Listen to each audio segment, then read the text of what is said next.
The 13th floor.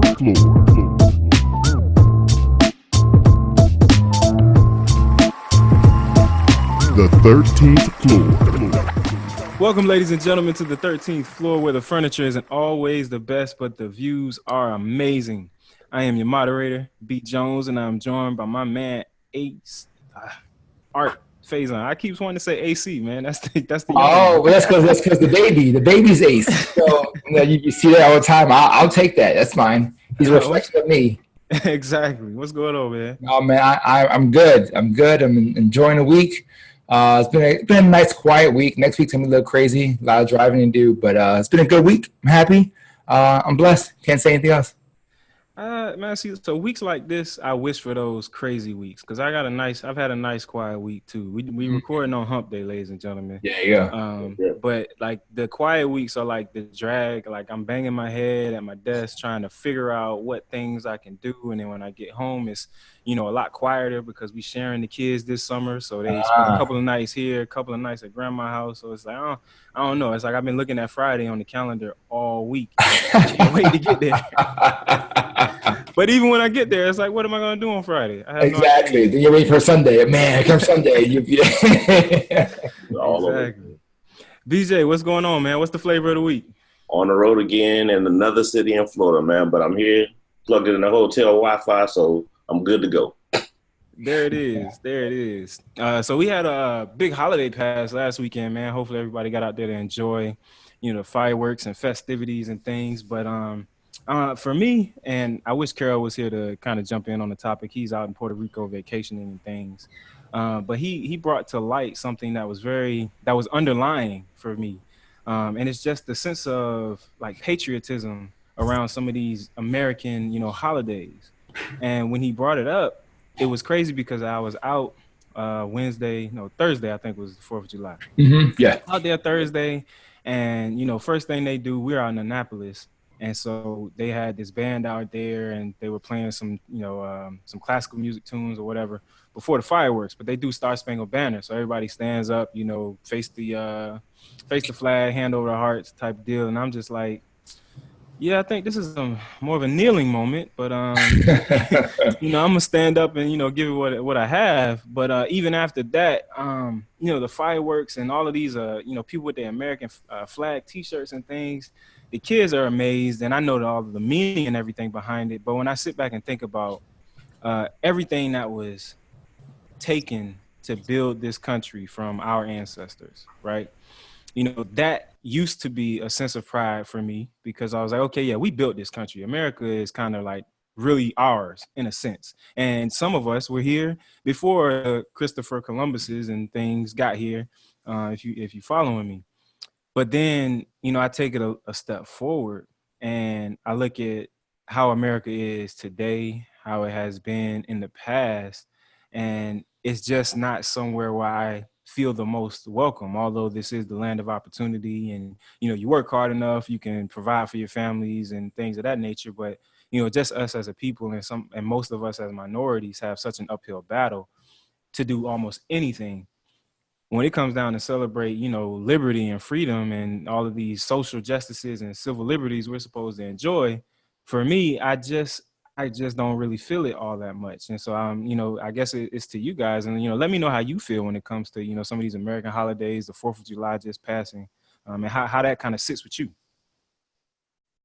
All right, I'll let you go first. All right, so I never thought about that process before Kay brought it up because it was always just like a regular holiday.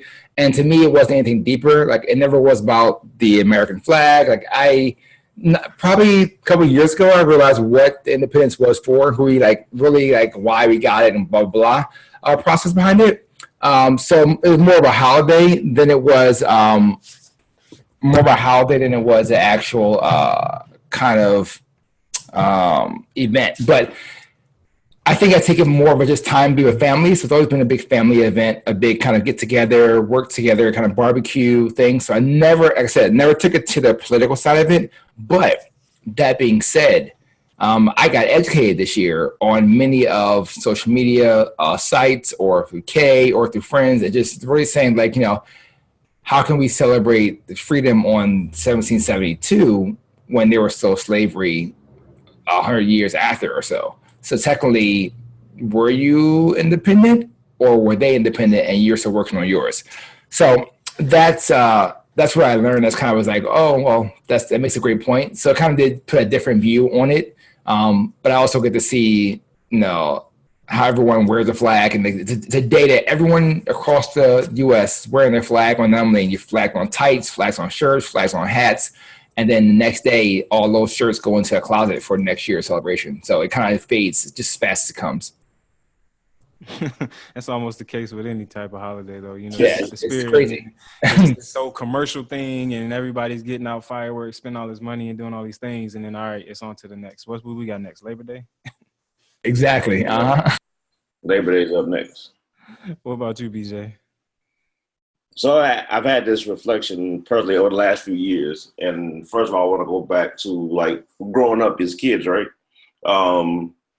Unless your family instilled the things like Juneteenth and all these other things in you, if that was a part of your culture, then you really believe that July 4th was Independence Day for everybody, right? And as you grow older, you gain more knowledge about stuff. You see that not necessarily the case for all people who are quote unquote Americans. But I always go back to the fact that I thank God for having the opportunity to grow up in a place where some of the civil liberties that we have now, even though yes, we have not had them always, have been established by our ancestors, have been fought for, gained. And again, there's always an argument of to what extent is that freedom when you're not talking about economic, political, and all those things. Again, all that put aside, you go to look at people with wearing a flag.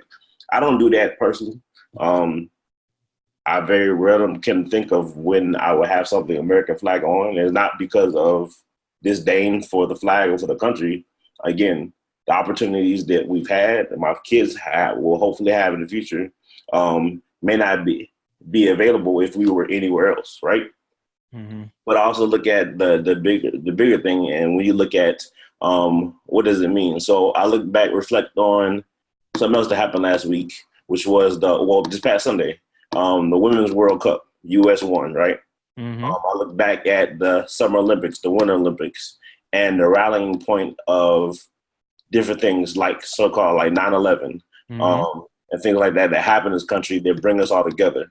That when we're in need, we come through for each other as a country. Now, is that sustainable? Is that an everyday practice in all areas? No. But I know we can do better, and I know there's a possibility to do better. But with all of the disconnect there is nowadays, when you talk about finances, you talk about politics, you talk about every other thing that could divide us. If you take color out of it and think about all the other things that could divide us, there's so many more topics out there that needs to be addressed and walls to be torn down that, again, I think the July 4th is just, again, you are a chance for us to be with family and friends for a day off. Do I feel that patriotism for that day in that school? In that school. Why did I say that? We know who's not hand over their heart for the Pledge of Allegiance. and I gotta be honest with you today. I'm torn with that from nowadays because I can't recite stuff that I really don't believe in. Right. Yep. So when the pledge is being said at my school, I find myself really thinking about like looking around and like I'm probably the only one that's not reciting the pledge right now, and I'm okay with that. But I can always tell you when I hear the Star Spangled Banner, because of the sacrifice I know my grandfathers, my uncles, everybody made for this country. I got 2 cousins, female, that are serving the army right now. When I hear the Star Spangled Banner stuff, I still have a sense of pride in me. I still feel that sense of pride across the board. And I would never not claim it, but a personal connection with this country and where it's going, that I'm at a loss for words right now. Just because of the climate we in and we deal with on a regular basis. And it's funny, you mentioned the climate that we're in because you talk about America or us as Americans coming together out of necessity or in some time of need. And I think that's a very interesting statement because even where we are now, there are times of need, right, for different people. And unfortunately, those needs, be they understood or misunderstood, are part of the bigger driving force for some of this divide that we have. Now, there's, rhetoric and agendas that are being pushed through propaganda and everything, but the inability to focus on a common goal or understand the needs of others as they relate to or don't relate to yours, but I guess seeing them from both sides, I guess kind of keeps us where we are in this country at this point in time, if that makes any sense. Makes total sense. People are that rhetoric, those thoughts, those upbringings that people have, keep people inside boxes, right? And I go back to the conversation I had a couple weeks ago where I talked about the guy we met in Alaska. It was about praying for this country and praying for the border, praying for the president. I understand where he was coming from. Do I agree with it? No. But do I understand his situation and what's being said is out of propaganda, whatever fear, whatever thing is being pushed? I do understand it, and I do, not to saying I'm accepting of everything that goes along, but part of my personal belief is part of our biggest problem is not taking a second to see where everybody's coming from and then figuring out how we can have those conversations. It's always got to be my opinion versus your opinion. It's not, I'm trying to listen fully to your side. You listen to mine, and let's have a conversation about it. Let's meet in the middle and talk about it. Again, we can agree to disagree, but we don't have to be disagreeable in it. Yeah. Oh, all right. Were you about to? No, I was just coming off mute just so I can jump in with anything else. But no, that you hit it on the nose. I can't add anything else to that. It is right now is kind of a weird. You kind of there. You want to give support. You want to make sure everyone's there. But I think it also depends on where you stand. So we all have a different look at things. We can see both sides, but picture, understand, and have the empathy to see the other side. What's happening, or even empathy of just not your opinion. When hey, listen, I may not agree with you, but I'm going to hear you out. That just takes openness and the ability to listen. And I don't think that's the current tide of our country right now.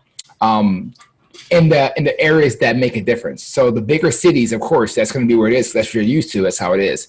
But there's still some areas that are just not attacked and it's still segregated in the mindset, not by color, but by mindset. Because there are some people there that are mixed in black or white and still think the opposite way because that's just what they see, what they hear, what they watch. There's Fox News all the time versus watching Fox and NBC and seeing both sides of the same story.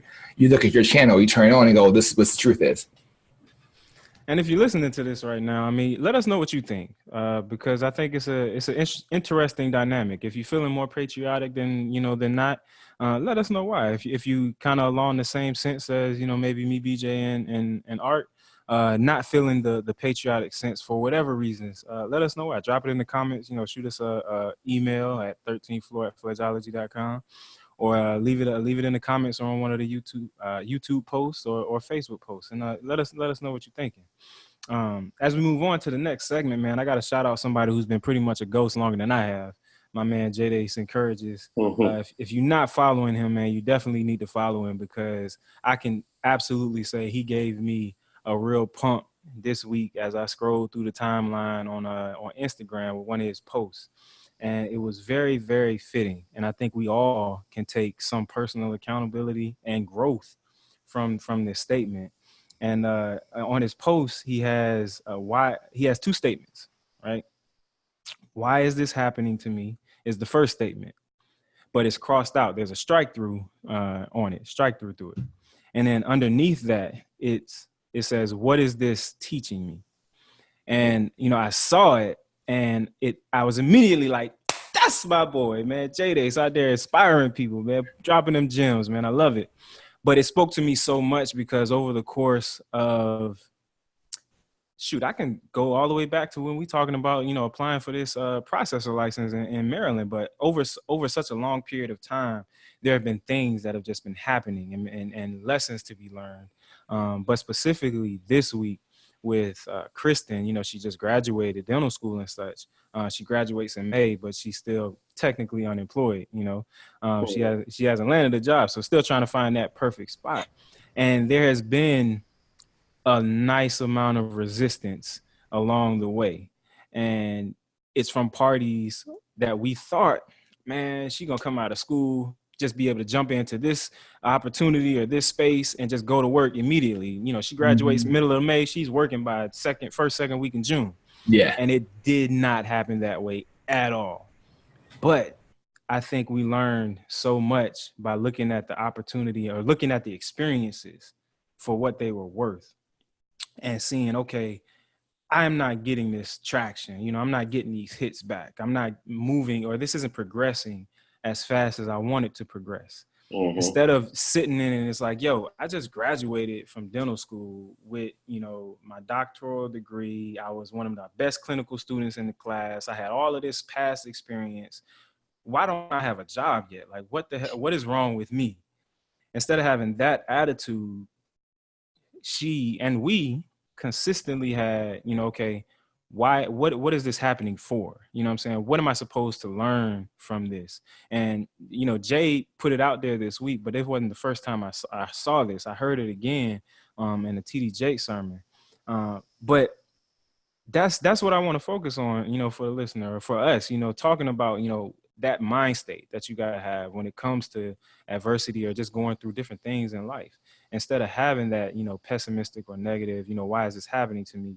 Looking at it for what this is doing for you or how you are learning from this situation, because I can tell you we got a lot out of it from the standpoint of knowing what to look for in potential jobs or potential offices to acquire, how to go about negotiations, what to be looking like, what the benchmarks are, you know, for as, you know, compensation on production or collections and what not to go for. All of those things, if somebody had just come out and said, hey, you can come work for me here you go, would have never had any of that background knowledge. And so when we look to do this on the other side, when we're owning our own practices and trying to, you know, hire new dentists, we actually know how to go about that process, and it can actually happen faster other than, you know, learning or being in a business for like 5 or 10 years and then buying it. She can work for 2 or 3 years, continue to acquire that knowledge, but she has a good foundation based on those experiences. Yeah, I mean that goes to the mindset of the, you know, that ties to anything. So the wealthy and the poor, the why am I stuck in this job versus how can I learn from this job and go on to the next place?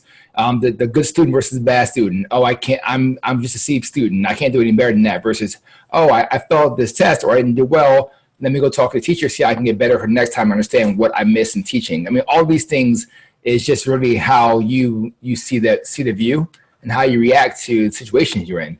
You got to be able to take it, kind of take it on the chin and go, all right, cool, I'm learning. And they always say the best opportunity to learn is failure. If you're afraid to fail, you're never going to succeed. So people who always say, why this happened to me, hasn't, in my mindset, may have not failed yet, or may have not understood that they have failed and they can learn from that failure.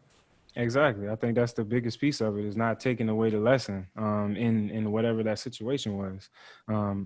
You have to, because that's the only way you grow. The failures are what kind of help people get to where they're going to be in life. If everything was easy and you won at all costs, when that piece of adversity comes and hits you, or that storm comes, or you actually do finally lose, you don't know how to prepare. You're not prepared for it. You don't know how to fall gracefully and get back on your feet, or take the lump and get back on your feet. I think absolutely you have to look for those lessons in life, going through those situations. I saw him post that day too, and I think everything happens for a reason, right? I truly believe that, and I think, and for this one, I'm always say I'm not trying to get religious. For this one, I'm going to be religious, right? Purposefully, because again, one of the things that has been an ongoing conversation in other groups, in other circles, and it's been a recurring theme probably over the last month. And that's why I find it interesting that when he posted that, I had just finished a conversation about the same thing within another day or two before that. But the whole thing is really about, in that situation, being a believer. Like, and again, I'm gonna talk about this for a minute. And again, everybody has their own opinion. I'm not trying to force it on anybody. It's just what I personally believe, right? That any situation that you're in, there is a reason for it. Whether that's for you to be blessed through it, or you to bless somebody because of your trials and things that you go through. So one thing that the conversation pretty much escalated to the point where we were talking about that everything that we go to is not for us. It's not for our own understanding. It's not for our own gratification. It's not for whether it's good or bad. It's not for necessarily for us. And I think several times I might have said the thing, one of my go-to phrases, and you guys know I like catchphrases, there's no testimony without a test, right? Mm-hmm. Like some things that you're going through is for you to learn something to pass on to somebody else. Because I truly believe if you're going through it, you can bear it. And God would never put it on you if you couldn't bear it and make it through it. Many different testimonies that could be in my life I can give examples of, and I can talk about that later on. But I truly believe that, again, I go back to something I don't say it's trivial, but being diagnosed with diabetes at 16, right? And coming up through my life with that. At first, I thought it was a curse. You couldn't tell me I was going to do this. I was going to do that. Take shots for the rest of my life, be on insulin for the rest of life, have all this medication and running through me. And like, I pretty much was like, I guess I'm going to be dead. I'm glad I didn't stick with that mindset. And I'm trying to, it's totally transparent as possible. I know other people have made it, but at 16, that's something hard to ingest. Like, this is you for the rest of your life. And you got to change a lot of your mindset at 16, because at that point, my grandmother's a diabetic, so I know there's a certain diet that you have to follow. Yeah. You definitely want to maintain some level of physical fitness, which is probably easier at 16 than it is now. But you're talking about 16 years of a lifestyle that a lot of stuff you just got to give up. And right. I pretty much was like, well, I'm out. If I see you next week, I do. If I don't, YOLO. Right. So, but it's a hard lesson. It's a hard lesson to learn at that age to think, because you're not strong enough yet mentally to think, what can I do to make sure I'm okay? You're like, okay, I'm living for now, and that's right. But I at 38 now, I reflect back more than half my life of, I can't even say surviving, of thriving through it. Because I have my ups and downs on days, and days I don't feel like crap. Y'all have no idea. Like half my college days, I can't even say half, probably about 80% of my college days, my blood sugar was so high, I should be in the hospital somewhere. And none of y'all ever knew it. Because I had stuff to do, and I had other stuff, goals I wanted to achieve, and I pushed through it. And I'm not saying I did it myself. Right. But after all of that and all the experiences I had, and then understanding I had to get it under control, how many kids I've been able to talk to at the elementary school level, middle school level, high school level. Even I've had adults who were diagnosed later on in life who call me out of the blue and just say, I just need to talk, right? I don't believe that. And then I look at all my cousins, like, you talk about hereditary, and type 1 is mainly in your genes, hereditary. I counted one day, and I was up around 16, 17 of my generation of the grandkid, the first generation grandkid of my aunts and uncles on my dad's side. One out of 16, 17, and none of the great grandkids. I'm the only one that's been diagnosed. Wow. Right? And I look at that, and I look at my aunts and uncles, and the numbers, the percentages get higher with them. But I look at everything overall, and I'm like, well, reflect back now, and like, maybe my having this was to benefit somebody else. It wasn't about because I can make it through it. I'm going to survive through it, right? Mm-hmm. It's about helping somebody else through the process that I wouldn't have been there for them if they had later on down the line for that kid, or for those couple of kids, or for those adults that we've had conversations and weekly check-ins about starting the process and getting on and changing the mindset about what you're going to do. And this is not the end all to be all for things. That maybe that one conversation, that those 1 weeks, those months of conversations are what's the catalyst to help them get through. And that was my mission. That was the purpose of me having this disease right now. And when I got to that point, I could tell you the stress and the worry about it all was gone. When I actually received that for me, I was able to say, it's not about me. It's bigger than me. And everything we do, no matter what comes to life. So what can I learn? The same thing Jay has posted.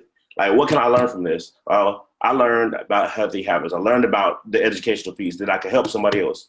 And again, go back to helping somebody else. That's my natural state. We go back to the Mortar Inc., Mortar Consulting, right? That's the altruist coming through.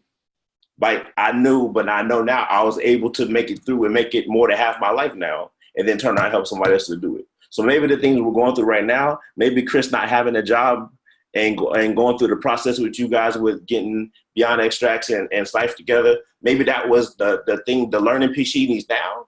That is not about that job that she's looking forward to going to get. It's about the knowledge she's going to get in turn when she gets that position. She's going to be able to apply that and then soar and whatever and pass everybody else up because she has that knowledge for this period of time that the other people aren't coming with. They're just coming with the knowledge of dental school and whatever practical piece they had. They don't have the business background. They don't have the writing a business plan or having a conversation or leading those think tank conversation or going out and selling herself. They don't have, those candidates don't have that. So when she gets in that position, she's going to excel and do that. That was her time, her position. And you guys made it through that time. As family, whether it was financial struggle, whether it was time commitment struggle, whatever it was, you guys made it. That's a testimony. That was your test. That was one testimony. And you're going to have more testimonies to make as time goes on because of the faith you have in each other and the faith that you had that you were going to make it through. Now you're going to start sowing those seeds and reaping the rewards. Ladies and gentlemen, I couldn't have said it better myself, man. You got to have that mind state. You got to see yourself doing these things, and you got to put yourself in a position to ask, what am I learning? What am I supposed to be learning? What am I supposed to be getting out of this? Not why is this happening to me? It's happening to you for a reason. What is that reason? What are you supposed to be doing? And then you take that and you move 1,000 miles forward, because that's exactly what it was. I mean, you hit the nail on the head, BJ. We were just having that same conversation about how the countless hours with the consultants to learn negotiating strategies, learn how to ask for what you want, which is something that I want to get into with Kenny, because another big part of this was going into an employer and selling yourself and negotiating there. How do you go about getting what you want at the table? Mm-hmm. So I definitely want to have Kenny jump on with us when he's available. But that's all it was. All of that preparation, like you said, the business and being able to talk through those things, understand certain concepts. She was able to get into these rooms. She had an interview today, and the lady that interviewed told her, wow, I'm so impressed because half of the conversation that I'm having with you right now, I can't typically have with other dentists. There you go. They just don't understand. So absolutely, man. BJ, you hit the nail on the head, man. I think that's great stuff, man. I'm gonna go ahead and go to Art's Corner so we can start wrapping this thing up. Man, wow. Yeah, I mean, that's a good way to throw me in there after following that. That was good. So my corner today, and I took my pop to the airport, go to Nigeria, mom and pop this weekend, and I took me a second to say, okay, what's going on around here? And there was a large Jewish event happening, and I'm not sure if they were traveling back to Jerusalem or wherever they're going to go. It was just they had a whole section. It was just a bunch of them in there, and I thought to myself, and I said, why is it okay for other nationalities, other races, other whatever it may be super proud of themselves and accept the positive stereotypes that they are? So, smart, owning things, doing stuff. I mean, they really took that and lived with it. And they were proud. They were all wearing their hats. They were all wearing their their proper clothing. They were uniformed out. And you know what? It was something they all did. Even the parents came in with that. They weren't flying. And I think back and I looked on the opposite side of the escalator and I saw, everyone working in the airport with the mindset of just being there, leaning on a counter with their phones out, and like not taking advantage of it or understanding that if we were to just accept who we are and empowered ourselves to do those things, that we can go way further instead of dividing and conquering and everyone trying to do their own thing, which then led to me talking to some family about immigrants coming in the country, that first generation of people. And Indian friends, Jewish friends, Asian friends, I asked them, I said, hey, if you get paid $100, for instance, $100 this week a paycheck. What do you give? What do you send back home, or how do you plan this out? Because it's never just about you; it's about the next generation, what's happening. And I think that's where we got lost, and we're getting back to that now as a people. But because of how we were separated so long ago, we never got the chance to say, "Hey, no, no, no." When you leave the house, you don't just go when you're 18, get out of my house. It's no, you're 18. You may stay here for a couple more years, but when you leave, you'll be set up to move forward. And that's that paying it back forward. So back to the monetary amount, $30, that $100 immediately before anything is done is sent back to wherever it goes, or it's put into a pot to send back home, to take care of people that are home. And that could be the same for us, and should be the same for us, because we're putting out all our money to everything else. And at the end of the day, you're actually saying, okay, how can I survive on this until Friday? Versus paying ourselves first and then saying, okay, this is what I have left to live here, or do this, or do that. So it's really just all about looking back at yourself, being proud of what you are, and then thinking about how you are benefiting and helping the next person behind you and your family. What are you doing today to help them tomorrow? Every single day you work, every single day you live. What are you doing today for that? Legacy. That's all I hear. I hear that Jay-Z song playing in the back of my in the background. Legacy. Yeah, Legacy. well, There you go. the legacy. Exactly. Well, that's it, ladies and gentlemen, man. Make sure you all get with us on social media at 13th Floor. Please make sure you follow us on all of your podcast sites, iTunes, Google Play, SoundCloud. You can catch the videos on Vimeo and YouTube. And we Brett, are before here. we get out of here, man, I want to take a second real quick. I want to go back to a conversation we had beforehand. Don't think we're going to get here real quick. Because I You want got to. it, man. It's your show, man. You got the mic. No. I want to do due diligence because we recorded a little bit late this week because of a situation, and I wanted to give you the platform, the opportunity to kind of reflect, because we talked right before we started recording. And I heard what you said. I heard from your heart, and I want you to have a chance to kind of memorialize and capture that for our audience to hear. But also, sometimes it's good to just get it out there and put it out there. I won't go into too much detail. I'll let you kind of paint the picture. But I definitely want to use the platform to kind of share your experience and your thoughts, because I think later on down the line, if you ever look back at this episode, you're going to appreciate the time spent and the message you're about to drop. Nah, man, you absolutely right, man. I'm glad that you caught that, because if You won't get ahead that easy. typically I write that stuff down. Like if it's not written down on my agenda, it typically don't get covered in the podcast, because we start rolling and then we get there and then it's gone. But no, you're absolutely right. I do have to take the opportunity to memorialize and celebrate the life of my godmother. She passed, and it was we were talking about it, and she was just such a strong woman. And I say that because I was telling BJ, she was ever since I was a little kid, I had always known her to be ailing in some type of way. Whether it be some type of injury, some type of illness, but she never let those ailments or illnesses define her as a person. She, no matter how much she was hurting or may have been hurt on the inside, just didn't want to show it. She was always the most jolly person, always up and out and about with us. I remember the summers as a little kid, like 6, 7, 8 years old. And we going between my grandma's house and her house, and she had this red brick house on like Queensboro Ave. And when I tell you, we used to run the streets, like we used to run the streets over there, but it was good. We had a good time, man. We used to do firecrackers and everything on the 4th of July. It was always good food, good family, good fun. I just have so many good experiences just in her household and coming up under her. Having her as a godmother. And, I'll say to the family, man, our family, deepest condolences, wishing for much strength, especially to her daughter and her son, who are, carrying her right now and handling all of the arrangements and such.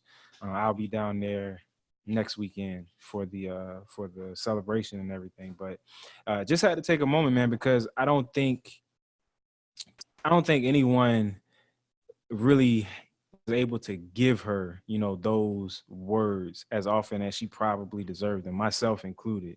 I stayed in contact. I saw her or talked to her every time I was in St. Pete. But to like really see, her pass and knowing all of that now, like I really want to let her know, like this is truly how, we feel about her life and her spirit. And I know that she will, still be here with us and carrying us and making sure that we're moving in that same strong and jolly way as we do each and every day. So You know what I Deborah, did right there? what's that? She never asked, why does this happen to me? Never. Exactly. Never asked, why Never. this happen to me? She and even if she did, she never showed you guys. It was never about me and my ailments and my illness. It was about how can I help turn this and make this, despite this, make everybody's life better. Absolutely. True testament to everything that was captured today. Yes. So Deborah, we miss you. We love you. Glad you've gone home. Can't wait to get down there and spend some time with the family to celebrate your life. But yeah, we know we're here with you and definitely love you. Love you so much. Amen. That's it, ladies and gentlemen. We're here. We're done here on the 13th floor where the furniture isn't always the best, but the views are Amazing. 121 too. Two? Yeah. The 13th floor. Go at the end. Yes, sir.